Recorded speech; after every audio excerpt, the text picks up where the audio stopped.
We started with 4, trying to be part of the 64. We're back down to 4. We have 2 games left, and one of them, at least in Kentucky, could be really one for the ages. Hi, I'm Paul Vigna, along with Wall Street Journal sports writer Rachel Bachman.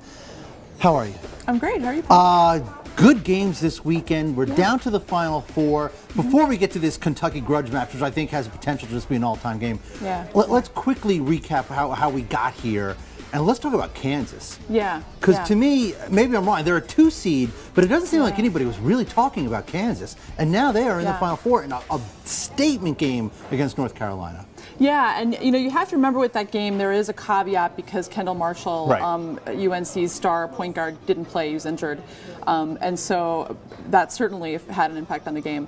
But Kansas is a big team. Their front court is formidable. Withy is a former volleyball player. He's a great shot blocker, and that really makes the fast break go, things like that. So I think that they matched up well with North Carolina, actually, and especially with Marshall not there to kind of make the offense go. They really exploited that. And Tyshawn Taylor, the point guard for Kansas, who actually had a terrible tournament, had a great game, I think in part because he was matched up against Carolina's backup, Stillman White, who barely played during the season. Now, do you think they'll be favored when they go up against Ohio, or who's got the edge in that game? I think so. I think they do, yeah. And just because they've shown so much toughness, they're basically healthy. And, maybe Taylor got his confidence back a little bit, and that will certainly help the offense. And they match up pretty well with Ohio State. It's a big, bruising team, Jared Sullinger in the middle. And so Kansas is one of the few teams I think that will really match up well against them inside. Yeah, let's go to the other side of the bracket, because I think this is where the real marquee is, right? You now have the gigantic Kentucky grudge match. In the Bluegrass State, this is going to be one for the ages, right? Kentucky against Louisville. Yes. Who looked better getting to the Final Four, in your opinion? Well, I think Kentucky has been absolutely amazing. I mean, the few times they've shown weakness is when they've let a team come within 5 or 10 points of them, which illustrates their dominance. They've averaged 88 points a game in a tournament in which 88-point games have not been that common. And it just steamrolled everybody. I mean, they've got potential NBA draft picks all up and down the starting lineup. And Anthony Davis is as good a player as college basketball has seen in the last 10 years. Now, I mean, Louisville, big defensive team.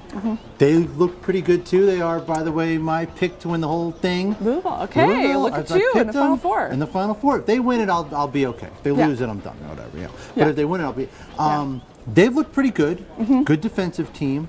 Let's talk about the coaches for a second, because this is also a marquee coaching matchup, isn't it? Yes. Calipari versus Pitino. Yes, and of course we all know Kentucky's a huge basketball state, deep roots in the hardwood, and Rick Pitino was actually the coach who revived the Kentucky basketball program after it had NCAA sanctions, actually led it to a national championship in '96, and then left to coach the Boston Celtics right before Kentucky won its last title in '98.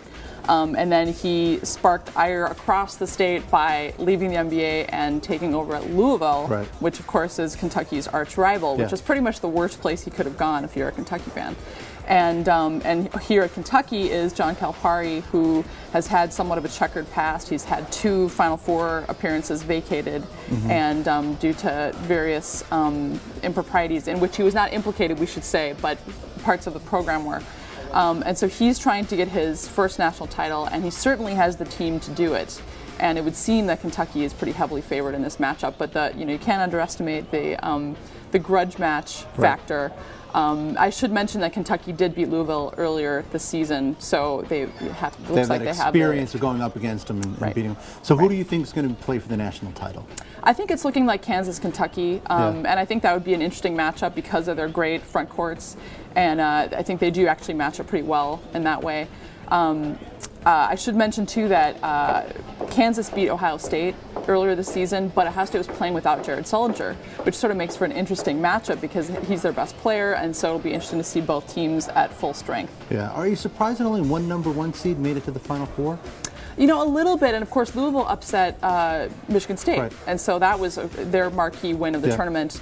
But, outside of Kentucky, I don't think there was a team that was absolutely dominant. I mean, even Syracuse, which lost I think 2 games before it reached the tournament, had the issue with an ineligible player, and who was Fab Melo, very key to the offense.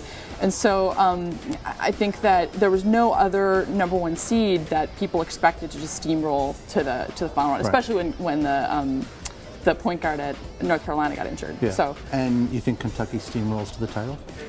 I don't know about steamrolls. I think Kansas, if it makes through, will give them a great game. But they're just so incredibly talented. It's hard to see anyone overpowering that. Right. All right, Rachel Bachman, thank you very much.